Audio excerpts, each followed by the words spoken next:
The marble floors of Henderson Tech gleamed under the fluorescent lights as Marcus Chen worked his way through the executive floor. At 62, his weathered hands moved the mop with practiced efficiency, the same hands that had cleaned these halls for the past 15 years. Most nights the building was empty by 9. Tonight was different. Marcus paused at the corner office, the one belonging to James Henderson III, the 34-year-old CEO who'd inherited his grandfather's tech empire. Through the glass walls, Marcus could see Henderson hunched over his desk, surrounded by papers and glowing screens. The young executive looked exhausted, running his hands through his hair in frustration. Marcus knew that look. He'd seen it before, decades ago, in a different life. He continued his rounds, pushing his cart past the conference rooms and cubicles. The rhythmic swish of the mop was meditative, allowing his mind to wander. People rarely noticed janitors, and Marcus preferred it that way. Invisible, unremarkable, safe. At 11:30, Marcus made his way to the server room for his final task of the night. The heavy door required a special access card, one that maintenance staff received for cleaning purposes. As he swiped his card, he heard raised voices echoing from Henderson's office. The door clicked open,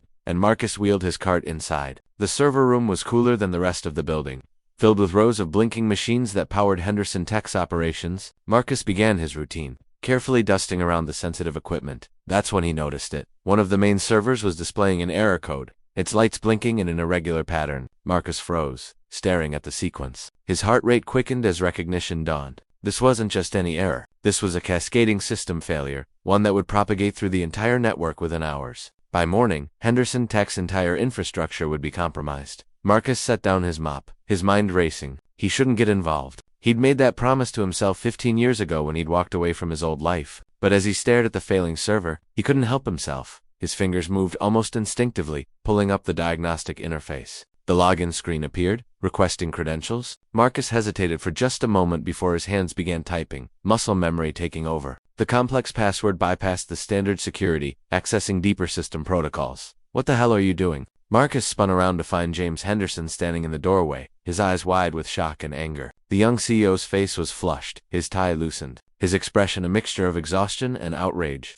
"Sir, I can explain," Marcus began, but Henderson was already pulling out his phone. "Step away from that terminal right now. I'm calling security. Mr. Henderson, please listen. Your main server is experiencing a critical failure. If someone doesn't fix it in the next few hours, your entire system will crash. Everything. Customer data, financial records, your proprietary code, all of it will be corrupted or lost."